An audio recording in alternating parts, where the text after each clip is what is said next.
Assalamualaikum warahmatullahi wabarakatuh. Jom kita tengok macam mana cara untuk mendaftar dalam UPO Online. Baik, kita buka dulu daftar akaun, kemudian dia kena masukkan email. Ini adalah apa orang kata features yang terbaru supaya kita tak lupa email. Jadi sebaiknya untuk email, buatlah satu email sendiri yang mudah untuk diingat, bukan nama yang merapu-rapu. Okey, kemudian hantar kod pengesahan, semak email, kemudian nanti akan ada email daripada pihak UP Online yang menunjukkan kita punya kod pengesahan. Kita copy, kemudian pastekan dekat sini. Baik. Kemudian kita boleh terus masukkan kita punya benda yang diminta. Contohnya yang ini. Okey, kemudian bubuh sahajalah apa-apa. Kata laluan, kita boleh tulis apa sahaja yang kita nak. Yang penting kita kena faham dan mengikut keperluan kata laluan. Sahkan kata laluan, sekali lagi kita type. Okey, kata laluan sepadan dan terus daftar akaun. Baik, bila dah daftar akaun nak kena buat apa? Kita login lah. Apa dia punya nombor kad pengenalan, kita masukkan kata laluan.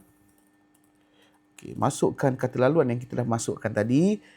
Kemudian lepasan SPM, log masuk. Kemudian dia akan keluar yang ini. Dekat sini tuan-tuan dan puan-puan, kita boleh tengok dashboard macam-macam benda dekat bahagian dashboard ni. Contohnya untuk bahagian permohonan, kita boleh klik dekat sini dan keluarlah semua untuk permohonan dan sebagainya. Kemudian dia ada semakan permohonan, syarat kemasukan, laluan kerjaya, jumlah permohonan semasa. Ini bagus ni. Maksudnya kalau kita dah pilih, dia akan terus keluar dekat sini. Okey, jom kita tengoklah. Kita cuba Kita cuba, okey, nombor unit ID. Masukkan nombor unit ID anda. Okey, kemudian kategori A. Seterusnya, dia akan keluar dekat sinilah. Baik. Dekat sini tuan-tuan dan puan-puan, kita boleh pilih. Contoh, adakah anda setuju untuk menerima wang pendahuluan PTPTN? Kalau ya, yalah. Kalau tidak, tidak. Adakah terdapat adik-beradik sedang melanjutkan pengajian di IPT? Sama ada di swasta maupun di kerajaan. Adakah anda mengemukakan permohonan lain selain permohonan lain? Kalau ya, tulislah ya, tak ada masalah pun.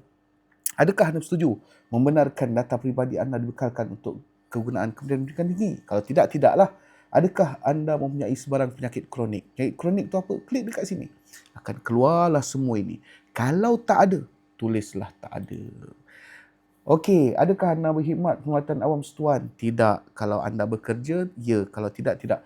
Bagaimana anda mengetahui tentang UP Online? Klik dekat sini.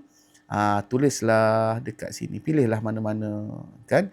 Rakan, apa, kaunselor, media sosial, jom masuk you dan sebagainya. Okey, katakan kita pilih kaunselor. Klik seterusnya.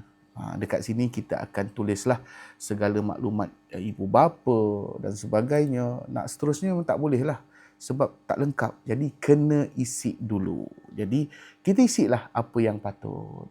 Okey, ada satu yang menjadi isu ialah berkenaan dengan nombor telefon rumah. Nombor telefon rumah, dia nampak tak? Dia ada 2 titik ni.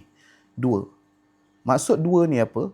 Maksud 2 ialah wajib diisi salah satu yang bertanda 2. Kalau anda dah isi nombor telefon ibu bapa, maka nombor telefon rumah tidak lagi wajib. Ikan nombor telefon ibu bapa sahaja.